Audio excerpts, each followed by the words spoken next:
There are a variety of resources that can be used on test day. This video will show you how to use the Illustration Glossary. This designated support is something that may be assigned by a teacher depending on a student's need. This is what the Illustration Glossary will look like once you have followed these next steps.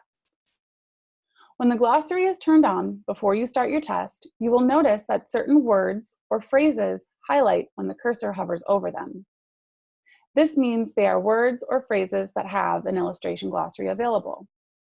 When you select a highlighted term, you will see a pop-up box that shows the Illustration Glossary for the selected word or phrase. You can resize the illustration by dragging in the bottom right corner on the arrows. You can place the Illustration Glossary wherever you would like by dragging in the top menu.